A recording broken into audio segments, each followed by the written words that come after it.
You, sir, are stunning. Okay, that was kind of gross. Hey, you've got a little something on your bill. Up a little. Nope, it's still there.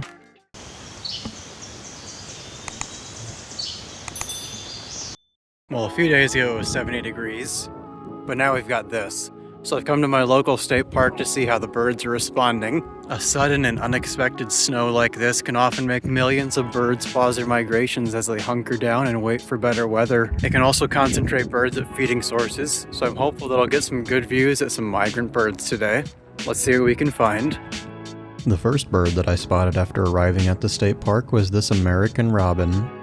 It was pretty ironic to see a robin, the supposed harbinger of spring, against a backdrop of snow.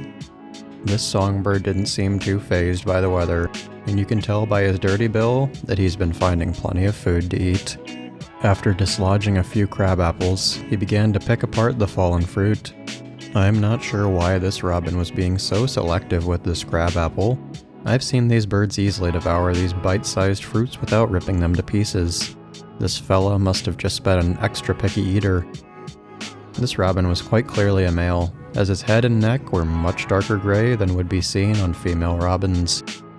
He also has very minimal amounts of white feathers on his chest and belly. Females usually have significant amounts of white on their undersides.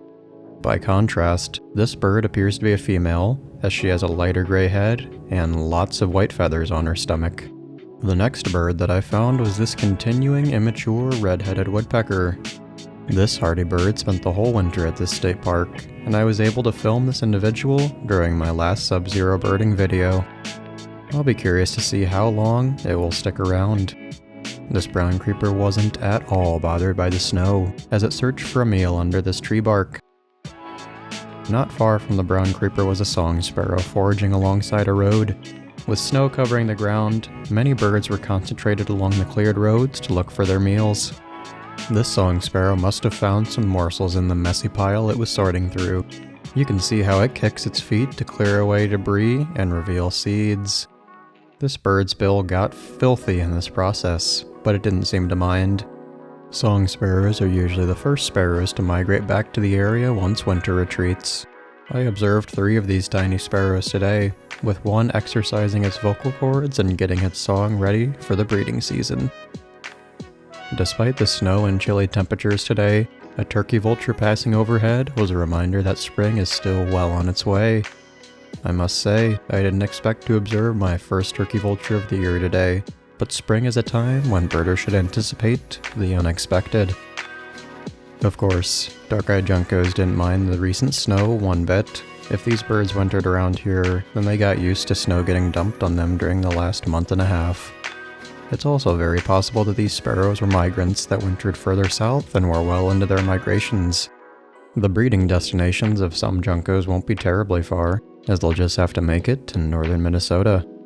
However, other juncos may have hundreds of miles to travel yet, with some breeding all the way up in the northern reaches of Canada.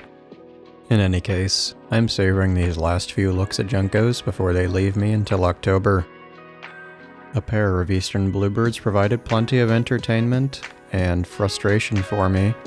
These dazzling thrushes are a photographer's dream with their stunning colors, but they can also be infuriating as they dart between different perches before randomly swooping to the ground to grab a bite to eat.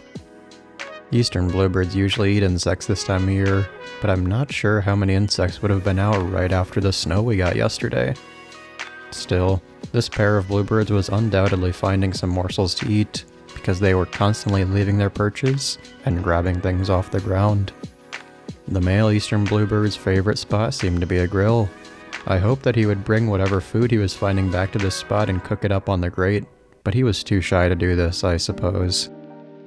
Although the males are a deeper and more vibrant blue color, the females are also unbelievably gorgeous with their subdued blue and orange coloration.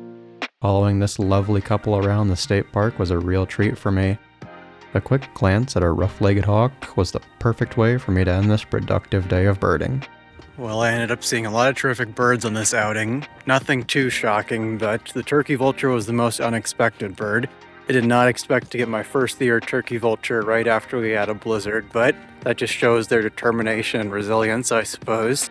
My favorite bird encounter of the day had to be those bluebirds. They're nothing special, of course, but when the sun hits them right, they are just absolutely stunning. I loved getting to see them. I think I was the only one who rejoiced when all this snow was dumped on north central Iowa, but that's because I knew it would bring with it the possibility of some awesome bird encounters, and I was not disappointed. Well, that'll be a wrap for this video. Thanks for tuning in.